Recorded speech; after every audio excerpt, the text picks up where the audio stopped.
Hey, Classical Stuff listeners, Thomas here. Hey, quick heads up before today's episode. It's a little bit different than normal. Usually, as you know, it's the three of us sitting around talking about a work or an idea or a door sometimes. But this week we have the pleasure of talking with Josh Gibbs as a kind of follow-up to our discussion last week about his newest essay, So Your Parents Are Thinking of Sending You to a Classical Christian School. And when I say we, it's actually me. I got to sit down with Josh. It was a great conversation. You'll get to listen to it as soon as I'm done rambling with this introduction. I wanted to give a brief introduction. Josh Gibbs is a teacher, author, speaker, and deep thinker on all things classical. If you are looking to be introduced to some of his ideas, you can listen to our previous episodes on How to Be Unlucky, Something They Will Not Forget, or the episode titled In Defense of Christmas, which is about a book of essays that Josh wrote about Christmas. We talk about some of these things at the end of the episode, but if you are interested in following Josh Gibbs online, the best place to connect with him is gibbsclassical.com. I'll say again, gibbsclassical.com. That's where you can find the newest essay. That's where you can see just what he's working on, and you can sign up for his mailing list and get notified when he puts out new things, which is a thing that you should do. Also, we talk about this at the end of the episode, but I very clearly got the dates wrong. Josh is hosting a conference this summer. It is the aptly named Gibbs Classical Online Summer Conference. If you are a teacher or administrator or parent or student or anyone who is interested at all in classical education, you should consider signing up for this conference. You can do that, of course, at gibbsclassical.com.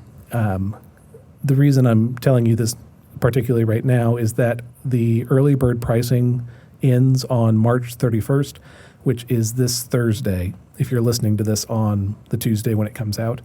So you should go to Gibbs Classical and sign up for that. If you're listening to this after March 31st, then you can still go and sign up. It'll just be a little bit more, but you should definitely go check that out. If you're interested in this podcast, if you're interested in any of the episodes where we've talked about Gibbs's work, then you should go look into this conference. All right, next week we'll be back to our regular three guys sitting around a table talking about a thing episodes, but I hope you will enjoy this week's episode. It's a little bit of a departure. I thought it was a great conversation, and I'm so thankful that Josh took the time. So I hope you enjoy this episode.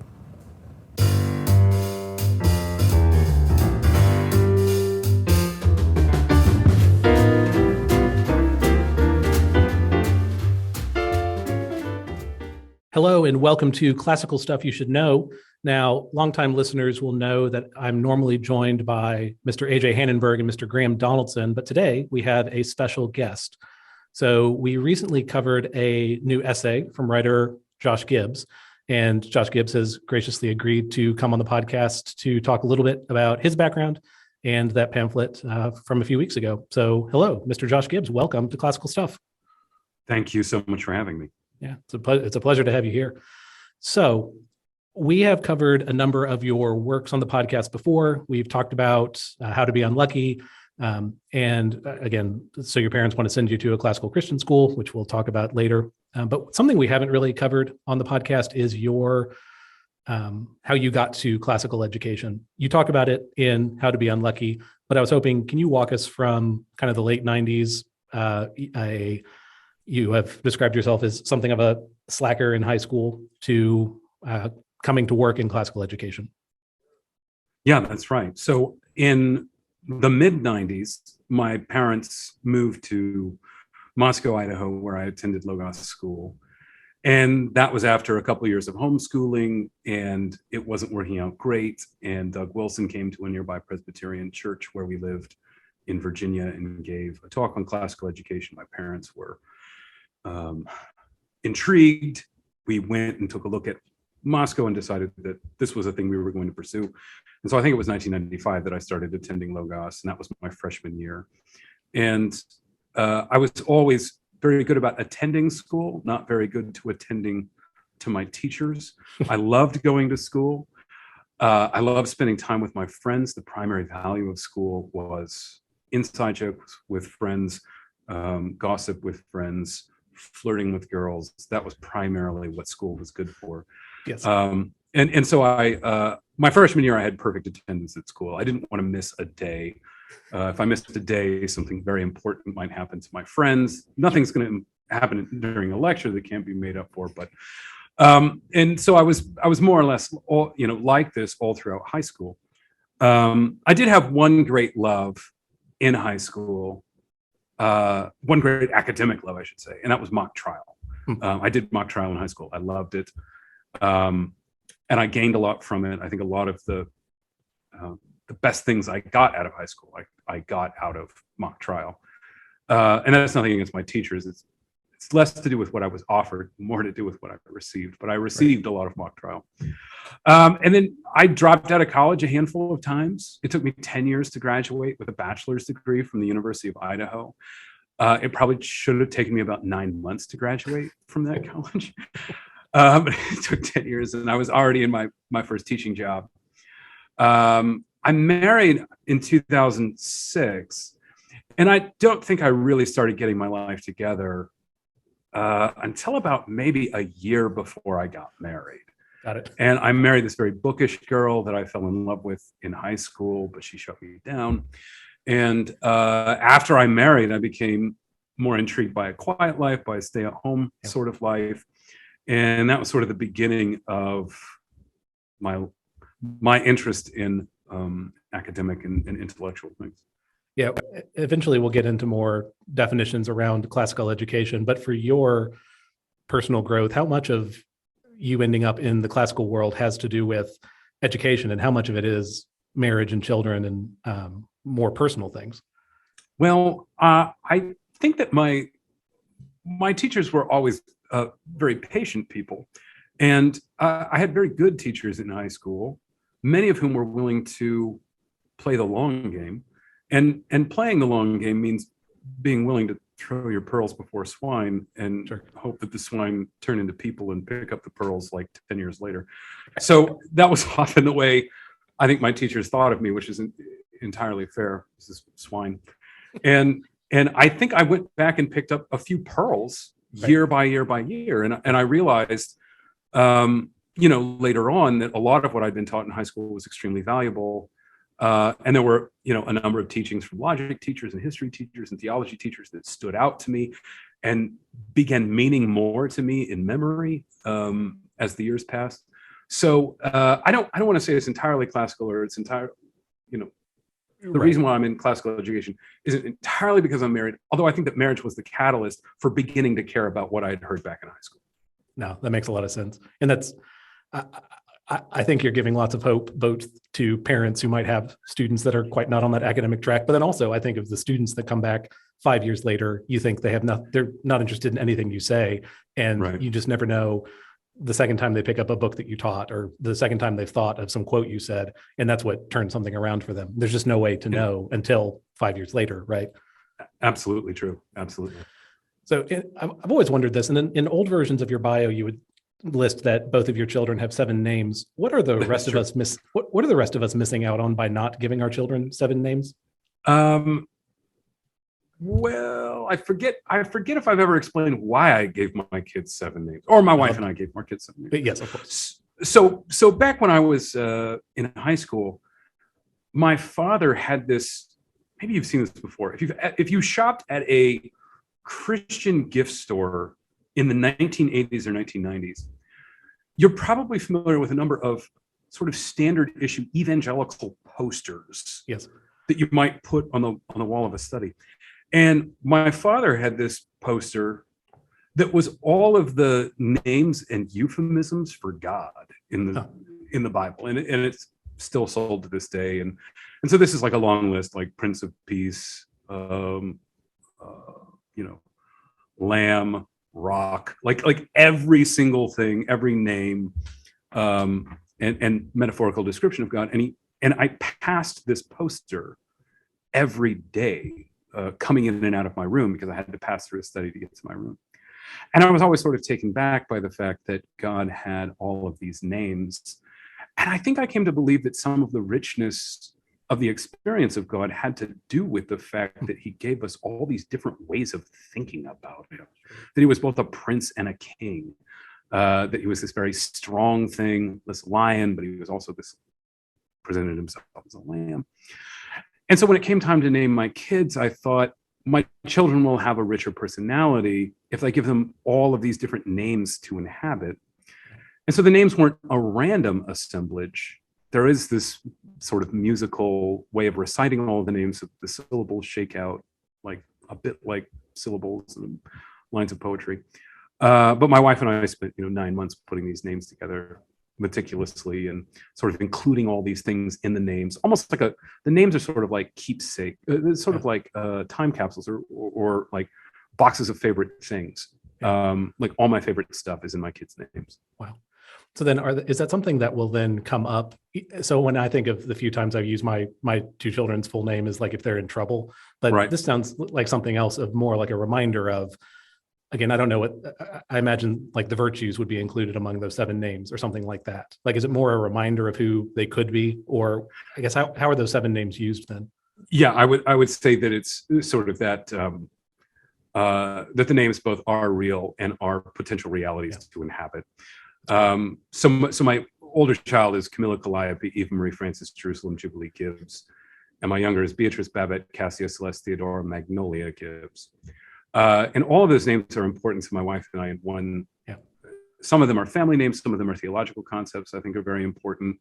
There are also names of fictitious characters that I've written in short stories that also appear in their names. There are fictional characters, movies that are referenced in their names. The names don't feel all that dated to me now because I tried to include things that I've been interested in for a long time. Sure. In their names, but yeah, I would say that they are sort of realities to enter into, as opposed to thinking of them as accomplishments. Yeah, they're sort of offers. You could be this person. Yeah. So then, if your background was with Logos, were you Presbyterian growing up? I was all sorts of things growing up. My father was in the military. We moved around a lot, and so I have been a member of more Christian denominations than. Honestly, than I can name. I mean, I attended Southern Baptist Church, Orthodox Presbyterian Church, Reformed churches, CREC churches, non-denominational Bible churches. I really saw the world before I turned 15. Was the Eastern Orthodox Church one of those churches you were a part of early on? It was not. I couldn't have told you what the Orthodox Church was before I was 26, probably.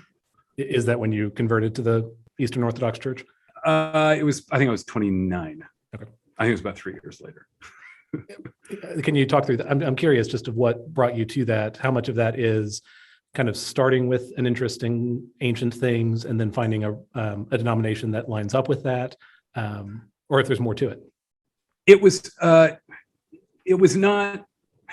an interest in old things or even an interest in traditional things. I think the interest in tradition has grown out of being Orthodox, whereas the attraction to Orthodoxy was something entirely different up front. The attraction to Orthodoxy had a lot to do with the fact that I was brought up to be critical of what I heard in church. So my parents were a part of a non-Trinitarian Christian cult for the first 9 years of my life, called the Way Ministry. I don't know anything about them. Wow. Founded, I think, in the late 60s, 70s. Okay. The founder was Paul Wierwille. You can look him up. He's still, he died a long time ago, but the most famous work by Paul Wierwille is called Jesus Christ is Not God. Rather unambiguous, upfront, forthright sort of title. Really upfront with that. Okay. So it was an absolutely bizarre amalgam of like faith healing and bibliocentrism and heresy and Gnosticism, like all kind of collapsed in the same space. So my parents got burned very badly by this cult. And so they never really trusted any church after they got out, which is why we went to so many different churches. And so really from the point that they got out, I was raised to constantly question what I heard the man at the front of the nave say every Sunday. Right. And really, by the time I was like 17 or 18, even at a pretty young age, I realized that this was this was not a great way to go to church. This is not. And so I think a lot of my thoughts on authority, especially the authority of tradition, is a bit an attempt to correct this way over analytical, highly skeptical, anti-authoritarian, iconoclastic sort of upbringing that I had, where, like on the way home from church, we would all, just criticize what happened and what we had seen. And my knowledge that like this was not an effective way to raise children, and that I didn't want to raise my children that way, and that I needed a church for them where the authority of the church was not in question, right, and a sort of church that didn't encourage like analytical thinking on Sunday. Like there was more to life than analytical thinking. Like it's not bad, but it's not the whole story. Not too long ago, Graham did an episode on Carl Truman's Rise and Triumph of the Modern Self, which is a great book.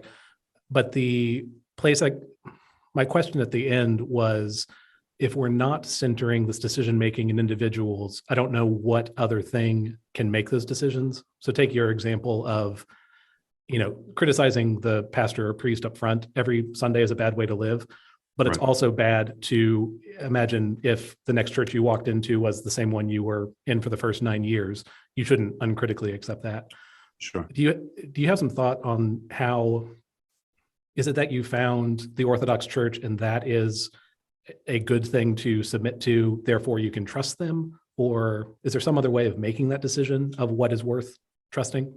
Yeah, I think, well, to describe my own experience, the first time I went to an Orthodox church, I think that the first Orthodox service that I attended was not a divine liturgy on a Sunday morning. It was this epically long Wednesday evening service in the middle of Lent, and it went on for hours. And I had this unique experience when I was walking out of that service. And I mean, I should say, I knew very little about Orthodoxy walking into that service. I knew that I had some friends who were interested in it. But I think I had read a half a dozen articles from David Bentley Hart's Friday First Things column, and that was it. And I walked into this, Orthodox church, and my feeling when it was over was, finally, I have found something that doesn't need me.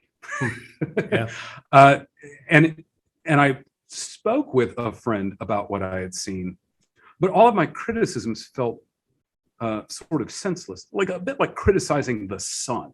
Like, what point is there in criticizing the sun? Like, the sun doesn't need you. Right. You need it. It's been around for a long time. It's going to keep doing its thing. And the first time I came out of an Orthodox church, I was like, okay, I can share my thoughts about what I saw in the same way I can share my thoughts about the sun, but it's not like the sun doesn't depend on me. It doesn't need me. This is more about my response to it than its need of me. And so that doesn't entirely answer your question.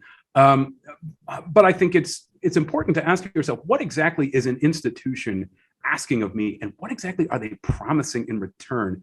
What sort of guarantees, what sort of accomplishments can they point to that lend some sort of credibility about the claims that they're making about themselves? And it was also true that the claims that the Orthodox Church made about itself were far bigger and grander than any claims I'd ever heard any other church make. And yet there was absolutely no pressure to join it. Like, I would go to these inquirers and catechumens class on Wednesday night.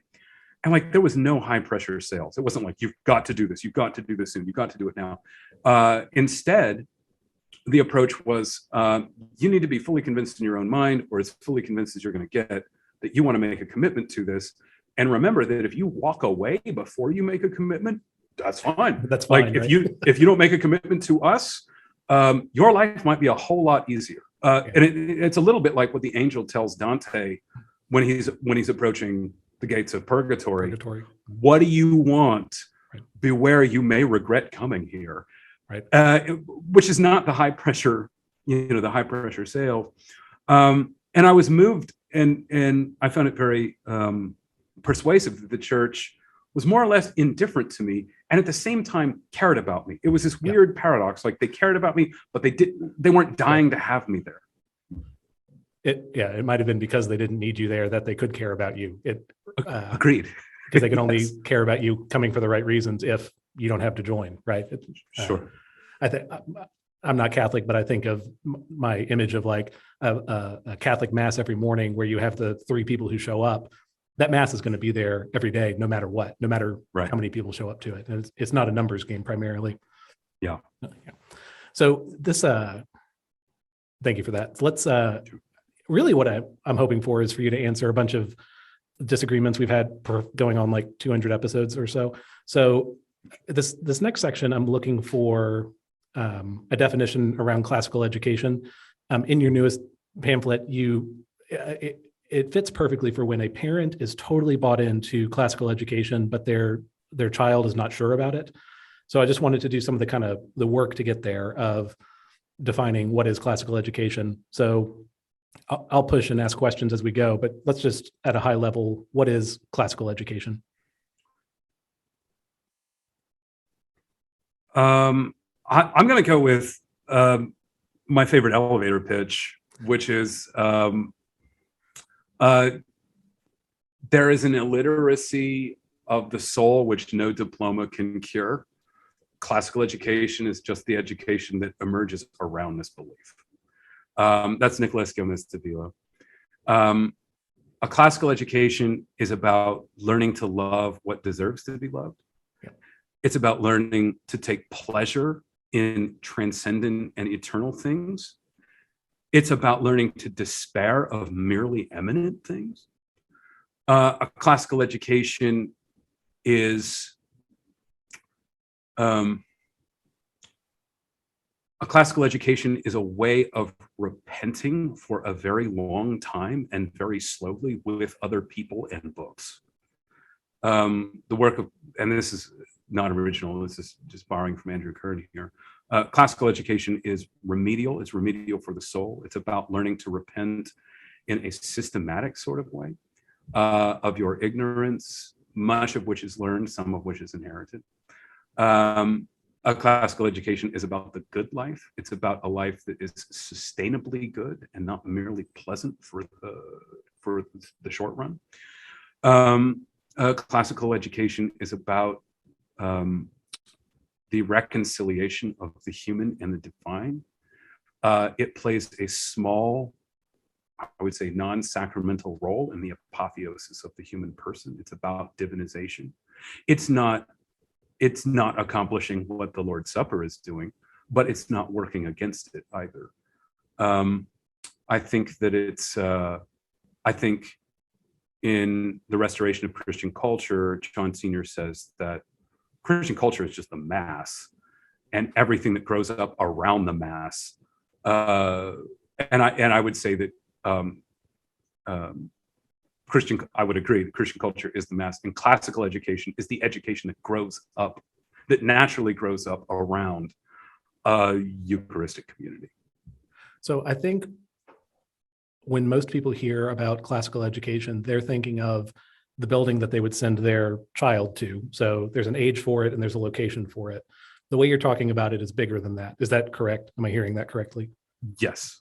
So then what else is required for, so some pieces of what you're talking about are regular attendance at church. You talk about every day, every Sunday Christians in the essay we'll get to. But what else? Yeah, what else is required then for this classical education to be possible? For classical education to be possible, you need an old book, a teacher who's read it, and a student who hasn't. Okay. I would say that those three things are absolutely necessary. And I don't know that you can get, I wouldn't get much simpler than that. I think that the text or the old book stands for the tradition of human learning that the teacher is presenting and making alive for the student. But yeah, I would say that these three parties, and that the text is sort of king, and that that the teacher has this princely role and is helping the student inhabit the princely role as well. Sure. Yeah, you've talked before about that. It's a lectern and there's an authority that that teacher brings to it, but it's not even really the teacher, it's the work that is kind of reading into the students, right? That's right. The teacher, the text is the sky and the teacher is a finger that points at the sky. Yeah. Well, hearing you talk about it that way of localizing it like that, have you come across David Hicks's article about the possibility of classical Christian education? Yeah, I have. Or heard him talk about it. So he Sure. runs through these 4 pillars and ends the thing by saying that classical Christian education is no longer possible because of kind of either cultural resistance or just there's no intentional animate force behind this. It's just culture is opposed to the things that classical education wants to pass along. Is that an argument that you agree with, or does it really come down to just the teacher, the book, and the student? It certainly feels like it's not possible. Like most days I come into work, it feels like it's not possible. Sure. Even if a teacher, this is not exactly answering your question, but I feel like even if you don't agree with Hicks, every teacher before they come into a school should have to write their own argument about why it's not possible. Like even if you don't buy this, Right. You don't really, if you're not willing to or capable of making a case about why it's not possible, you don't really understand what you're going up against. And I feel like a lot of the people that, so I don't actually know if I agree with David Hicks, but I totally respect this position and this argument because Yes. I would prefer to say that I disagree with Hicks in the letter of what he's arguing, but Right. entirely agree with the spirit of what he's arguing. Yes. And that the article is really more about waking teachers up and waking parents up to exactly how much resistance there is to the books that the teacher is trying to teach. And so, like, kind of in the same way, there's people out there that say stuff like, "I don't know if I can bring a child into this world." Sure. I disagree with that. I think you can bring a child into this world, but I also think that for every truly contemplative person, you need to pass through a moment where you do seriously doubt whether you can bring a child into this world, because that's just proof that you have taken the world seriously and that you have assessed the problem for just how bad it is. Yeah. But yeah, I would say that the child that's supplied into this book, teacher, student sort of trio, has to be someone who's or it helps if they're of a certain receptive mind to what the teacher is offering. And of course, the teacher also needs to present the book in such a way that the book has authority and the teacher obeys it, and the obedience of the teacher is modeled to the student. And so it's not just any book, any teacher, and any student are going to make a classical education possible. There's a number of, of course, caveats about the spiritual state of all 3 of these things that I would want to declare, I guess. Yeah. And there is also a piece of it that is outside of the education that is a more cultural education, maybe. We'll talk about taste, which is a fascinating section in what you have recently written about. But also it seems like there are so many things that work against what a classical education is trying to accomplish. And they aren't morally evil things. They're just distracting things. Right. So is the sheltering of a student, and if you want to disagree with that word, also a part of classical education, or is that something different? Well, it seems like if we're going to ask that sort of question, we might as well ask, what else about the child's life do we need to assume or not assume the child that's being supplied here? Like, do they have a place to sleep at night? Are they well fed? Are they just are you receiving a child that's hopelessly addicted to drugs every day that they show up and they can't actually pay attention? So, there's all sorts of difficulties that are going to keep the child from actually receiving what you have to offer them. Sorry, I think I lost the question. No, my question was, is there more My question was around sheltering. So an idea that's come up in your writing a number of times Right. is around smartphones, around video games, around kind of things that are distracting of depth of making oneself better. Just is that also a piece of classical education? Yes and no. If we're talking about actual classrooms, I don't know that there's any way of cutting all of that stuff out.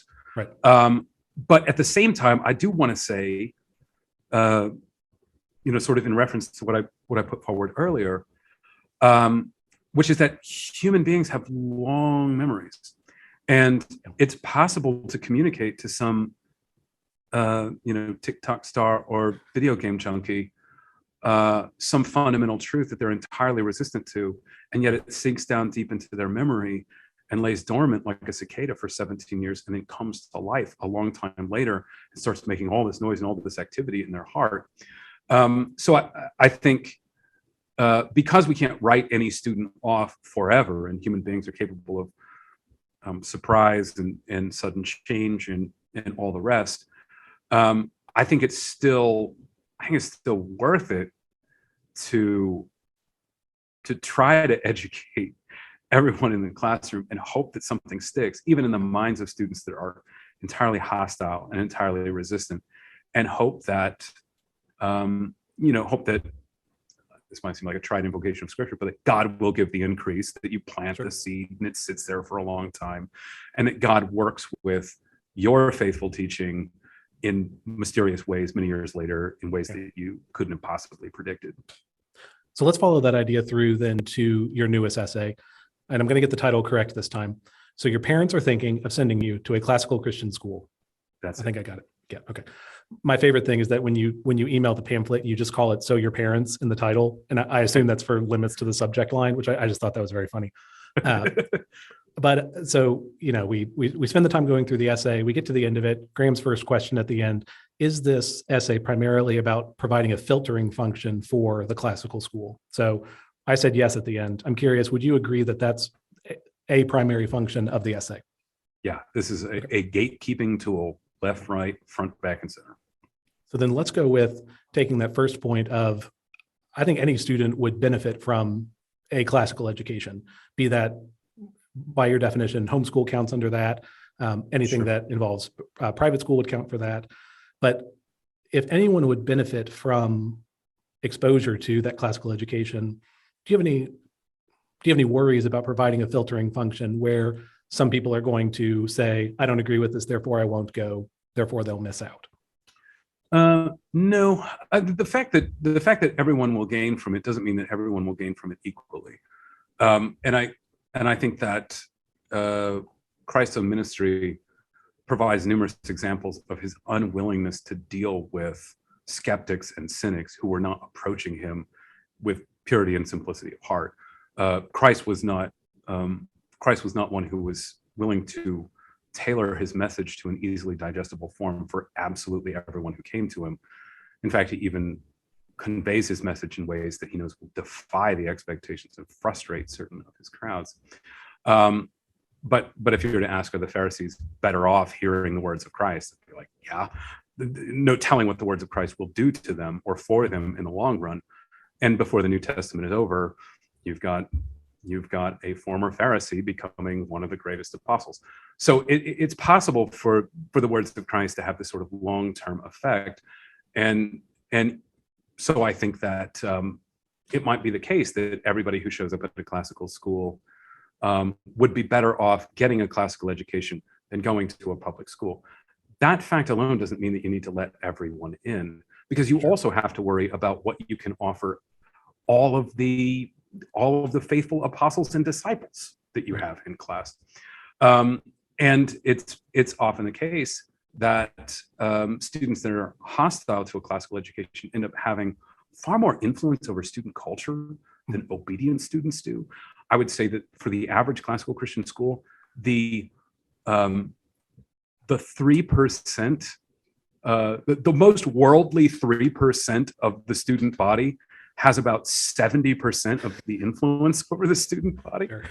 And if you're, I'm sure you've heard the quote before, I pay the schoolmaster, but it's the schoolboys who educate my son.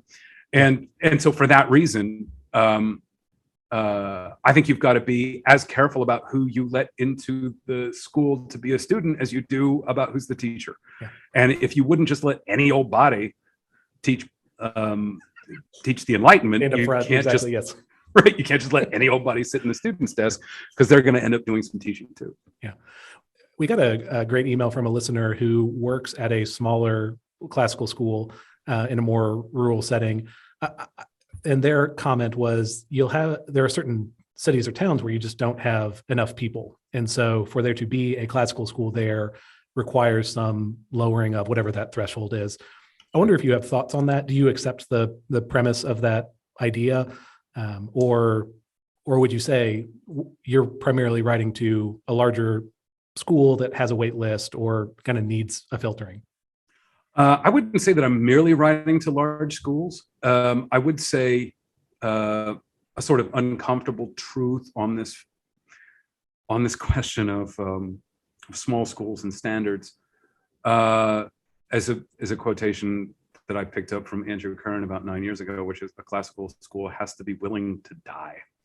A classical school has to be willing to say, there are certain things we're not going to do to stay alive. And it would be better for us to close our doors with integrity than to keep them open dishonestly. I'm not going to claim to know exactly where that point is. But if you're the sort of school where like there's no book in the curriculum that's more than 150 years old, and you don't teach any subject which isn't immediately acceptable to the spirit of the age, you can't claim to be classical because you've got some poetic stylings to your scope and sequence. That's you are being dishonest. You are not a classical school. You wish you were. You wish you had the guts to be a classical school. You wish you had the constituents to be one, but you're just not. Yeah. We haven't even brought it up, but the Dorothy Sayers definition of pedagogy didn't enter your definition of what it is to be classical. I wonder if you have thoughts then. Does that then mean that Dorothy Sayers has nothing to say about how a classical school should look, or is it just the two are unrelated? I don't think that Dorothy Sayers has nothing to say. Dorothy Sayers is one of the great literary critics of the 20th century.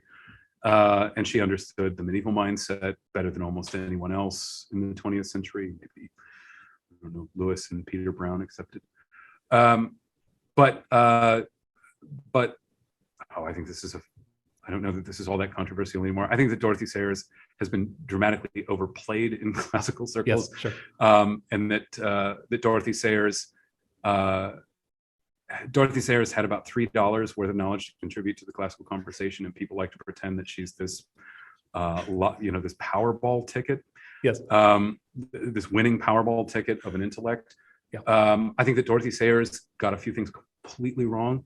I think that she completely misunderstood middle school, and the sort of advice that she gives on middle school students is as backward as it gets. Teaching logic. Yeah, on teaching logic and argumentation to middle schoolers. I like the idea of, I just simply think that she misread human nature, and that the goal of constructing an education that's based around human nature is good. Yeah. And that the fact that little kids love to memorize stuff, so give them stuff to memorize, brilliant. And by the time you're 17 or 18, you have all these feelings and you need an outlet for them, and so you teach kids poetry, brilliant. The whole idea that middle schoolers love to argue, so you teach them to argue, that's nuts. Like middle schoolers love to argue, so you teach them to be silent. That's what you do with middle schoolers. So I think that Dorothy Sayers has some very important things that she's contributed. I'm very glad that she existed.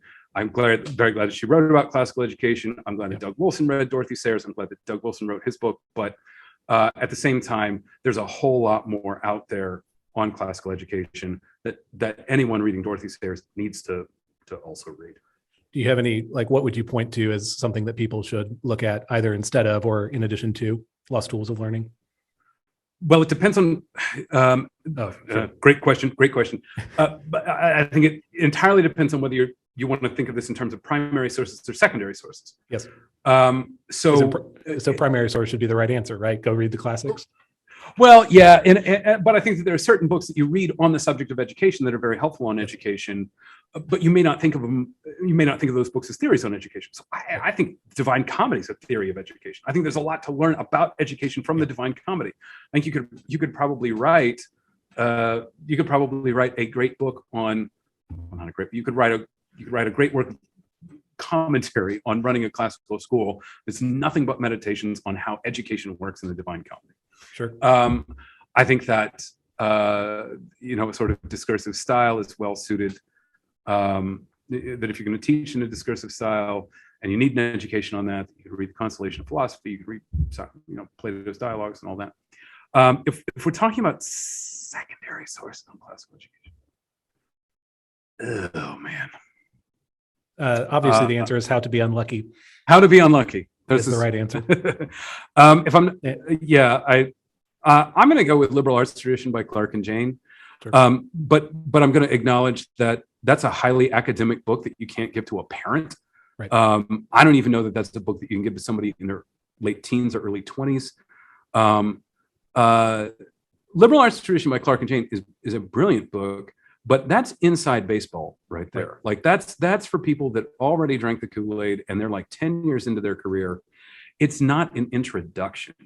And Recovering the Lost Tools of Learning was great when it came out. Really, somebody needs to write the sequel to Recovering the Lost Tools of Learning. Sure. And no one's written that book, and I don't even know that anyone's tried. Yeah, nothing comes to mind for who's trying for that. I was joking before. I do think How to Be Unlucky and Something They Will Not Forget something they will not forget specifically is how to teach this classic style in the classroom, and around getting to what's important. So I do. Yeah, I think those would be two that are in the running. Yes, of course. Yes, good. If you won't promote your book, I will. I'm happy to do it. Okay, well, but to take it back then to the newest essay. So your parents are thinking of sending you to a classical Christian school. The piece of the essay. So you run through these 4 things that will probably surprise a student if they just show up to a classical school and don't know about them ahead of time. And the last one of them is around good taste, or the importance of taste at a school. When that came up in our discussion, the first reaction was, "Oh, I wish we had a taste class." I don't think that's what you mean by taste, or maybe it is. I'm just curious, how is that taught? How is that conveyed to students through the classical school? Is it a specific class? Is it time around teachers? Is it something else? Oh, you mean, do we have like the Finer Things Club like they have in the office? We literally have, Veritas literally has one of those. I want you to know, and I'm very proud of that. That's awesome.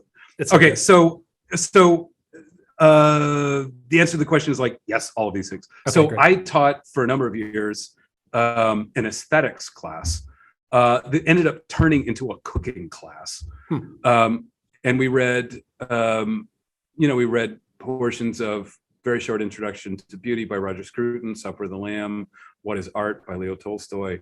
And it was like this little body of aesthetic theories and theories of beauty. And I live on the campus of my school. And so we would go over to my house and we would, it was sort of a cooking class at the same time while we're reading Supper of the Lamb. And then it was also a bit of an art history class. It was like just my favorite things, all kind of thrown together in class. So I think that every school ought to have something like that. No one ever took this class though. Right. Like, really? Everyone wanted to take choir. But you tried. I tried. I gave it my best. I taught this elective for like 4 years, and like last year there was only 3 people, and one of them never came. And it was, I don't know. Will you save the city for 3 righteous boys? Yes. But I don't think that this is merely like a discrete class. I don't think that it's merely like a cooking class. I think this is also the way that you introduce classic literature, and that there are certain guarantees that you can make about classical literature, certain promises you can make about books that last, and music that lasts, and artwork that lasts, and all the rest of it, that you can't make about other things. And that it's worth it to tell students good things are hard to like, pleasant things are easy to like, good things and pleasant things are not always the same.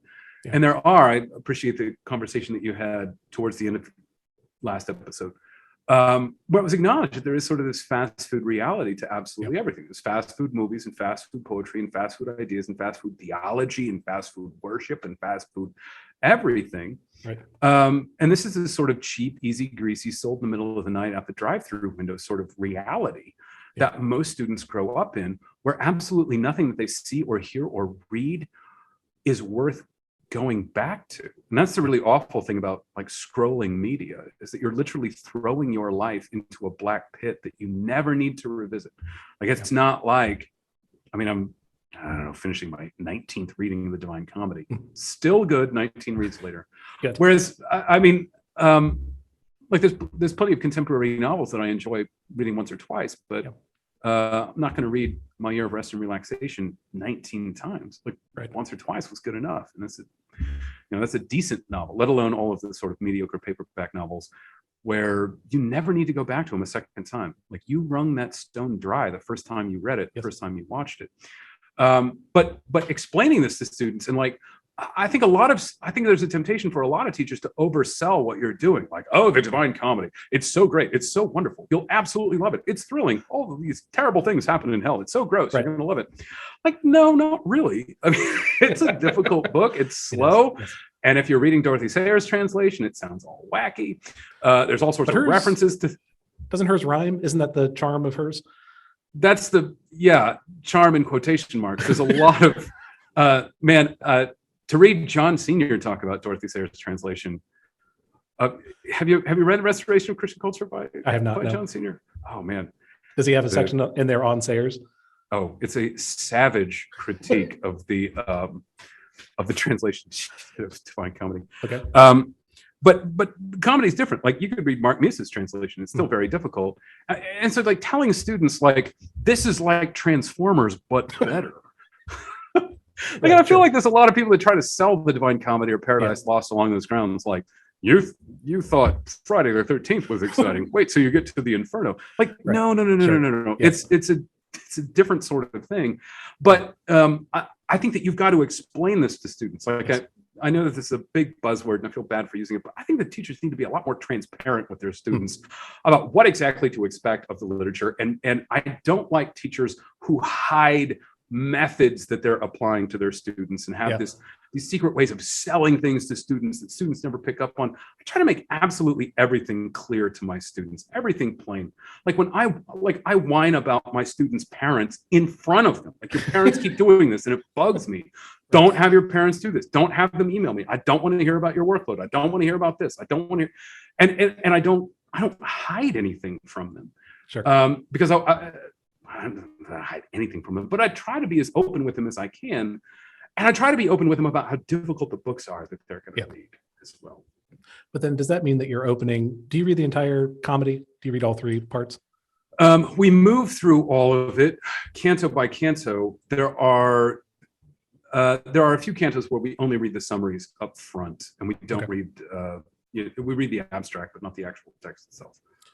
I'm just wondering then, so like, as a, maybe you don't give them any context before going into it, but do you tell them that this will be a difficult work? Do you tell them you'll probably be bored by the Paradiso? Like, what is the honest way of approaching those works? Like, what's the thing to tell the students? Well, I tell them, and this is sort of a kind of canned speech that I give a couple times every year.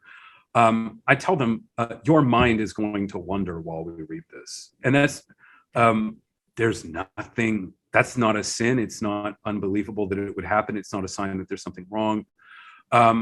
So when your mind wanders, it's more important that you recognize that your mind is wandering and bring it back to the text. And so the longer you spend in books like this, the easier it becomes to control your thought. But yeah, I mean, I get bored when I have to do things people are forcing me to do all the time. And my mind wanders and I go to something more interesting. So I think that acknowledging to students that your mind is going to wander because this is going to be difficult to understand is just one of those sort of boilerplate beginning week of the school year sort of lectures, where you're not going to pretend with your students that they are naturally, inherently, easily interested in all of this. Sure. And you say, like, not only are we going to learn the content here, but we're going to learn how to, what do I want to say? you learn how to get at this content, and like even getting at it is quite difficult. Like training your mind to be receptive to it and to come back to it when your mind wanders. Like all of this is going to take some practice. So I think that's a standard lit teacher week one sort of speech.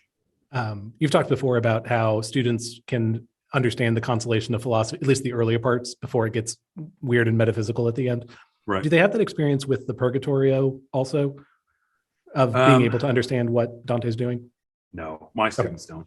I would trust. I would trust somebody who was only 14 or 15 years old to read about the first 2/3 of the Constellation, and to understand a good portion of it, whether you liked it or not. Right. Whereas I think some of the most important cantos of the Purgatorio, 1, 4, 9, 18, 30, 31, I would never send students home to read those on their own and figure it out on their own. I mean, those are so difficult, even if they're important. I was going to say later ones. I don't know if 30 or 31 is where it turns into pure allegory. It's fascinating to read, but it's also, I read the Esalen translation. I needed his notes at the back to tell me what is going on and what is this. Right. Yeah. The pageants that he sees, the Yes. 24 elders and the candlesticks and all that. Yeah, sure. So maybe this will kind of be a last question around the new essay, and then we'll do a little wrap up at the end. Yeah. We've gotten this pushback before, and we got it recently in talking about your essay. You write, you don't have to spend much time in a classical Christian school. Do you hate it when people quote things to you that you wrote? Is that weird? No, I don't. Okay. I don't hate it. I get nervous because I'm worried that I said something really stupid. No, you said something great. I think it's great. And I think we quoted this in there too. You don't have to spend much time in a classical Christian school before you hear someone mention truth, goodness, and beauty. This is because classical Christian teachers believe that pursuing truth, goodness, and beauty is how you keep from flunking life. Later on, earlier I said that classical Christian school teachers believe that pursuing truth, goodness, and beauty is what keeps a person from flunking life. It might be better to say that learning to love truth, goodness, and beauty is what makes a person's life true, good, and beautiful. The feedback we often get is that if you were to go back 70, I'm sure you've heard this before, you go back 70 years, and essentially everyone who is well educated is classically educated. But, and maybe you can disagree with the premise, but that's usually the way this question comes to us. Okay. Well, we still had problems before 1940, pick your cutoff year. So Sure. Then do we say that they weren't truly classically educated? Do we say that, there seems to be some contradiction there of we didn't eradicate all our problems by getting education perfectly right. So then does the pursuit of the true, good, and beautiful actually make us virtuous? Does it actually make us true, good, and beautiful? Okay, so I think that the question is sort of born out of this certain belief about the possibility of changing the world. And it's about this consideration of the world. I think whenever you start talking about changing the world, when you start down that track, you've got to remember all of the biblical cautions about the world, and that the sort of cautions that Christ gives about the world. If the world hated me, they're going to hate you too. Christ says that knowing what the next 2,000 years of human history are going to look like. Man is born into trouble as the sparks fly up. That's not something that was true only in Job's day. I mean, that's just a constant in human history. Sure. All of the cautions about what a wretched place the world are that we get in Ecclesiastes are true back when Solomon said them 2,800 years ago, and they're true now. And they were true during the Middle Ages. If the world hated me, it's going to hate you too, is a statement that the church has been reading and believing in the time of Julian the Apostate, in the time of Constantine, in the time of Theodosius, when the first caliphate is overtaking all the Christian space around the Mediterranean. It's true during the Great Schism. It's true during the Renaissance, the Reformation. Like these claims about the world as like a difficult and sort of painful place to be are true whether we have classical education or not. So there's no biblical claim about how difficult the world is that classical education is going to make go away. But I wouldn't say that I wouldn't say that classical education is about restoring some sort of golden age. I don't think there's some golden age in human history that we're trying to get back to.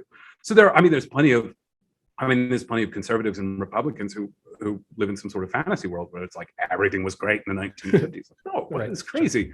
Right. Man was born into trouble in the 1950s as the sparks fly upward, just as he is now. But a thing I often say is that classical education is not about it's not about returning to some golden age. It's about the preservation of golden things. It's about custody. It's about taking care of golden things. And these things have to be taken care of because the world's a wretched place and it's going to want to try to destroy good things. Yeah. And so it's a responsibility of people who love goodness and truth and beauty to be the carriers of the fire, like to make a Cormac McCarthy reference here. Sure. That even when the world is falling apart, you've got to carry the fire. That it's not about worship of some sort of ideal that was inhabited in the past. It's about these manifestations of a higher, better world that occasionally break through in this world. And when we find them, we've got to hold on to them with all of our might. I think that's what classical education is about. So yeah, you rewind the tapes of history back to the 50s or 40s, you're going to find people stealing and killing and destroying and raping and pillaging and ripping each other off. And that's true whether people have a classical education or not. I mean, there's a patron saint of prostitutes, for crying out loud. That's how awful a place the world is. Yeah. And that's back when, the patron saint of prostitutes originates from a time when the Christian vision of the world was dominant in the West. Right. So how much more now that that's been lost? So then, if classical education were to become more widespread, would you not expect any change in, I guess, would the world not look any different, is maybe one way to pose the question. No, it wouldn't. Okay. Whether the world, I do not think in terms of changing the world. I do not think in terms of having an impact on the world. I don't think in terms of having an impact on the culture. I don't like people who reduce classical education to a means of gaining leverage over society and moving society in a better direction. He who saves one life saves the world entire. That's classical education right there. Yeah. Which means that if you reach one student in a class of 20, if you reach one student in 5 sections, that's your whole year. That's your life. Your life is bound up in this one person that you could do some good. And if the world ends up changing or it doesn't, that's really not my concern, and I'm not expecting it. And I should add that I think as soon as you start thinking that classical education is going to make things better, the temptation to shortcut and try to seize on these better things that you think it's going to lead to is just unavoidable.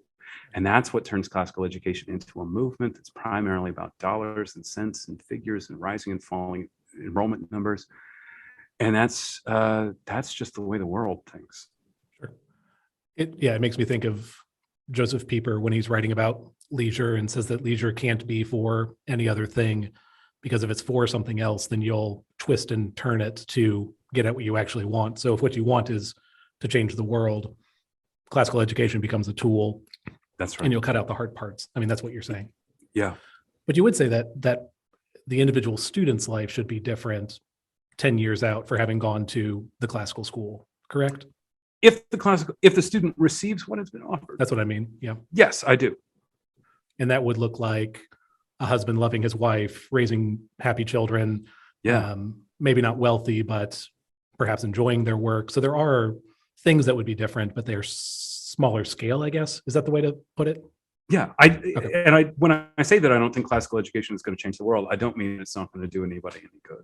That's what I mean. So I do believe that a person is better off receiving a good education than not, and that receiving a good education will have a very fine and edifying effect on a person's life, to some extent in the short run, and definitely in the long run.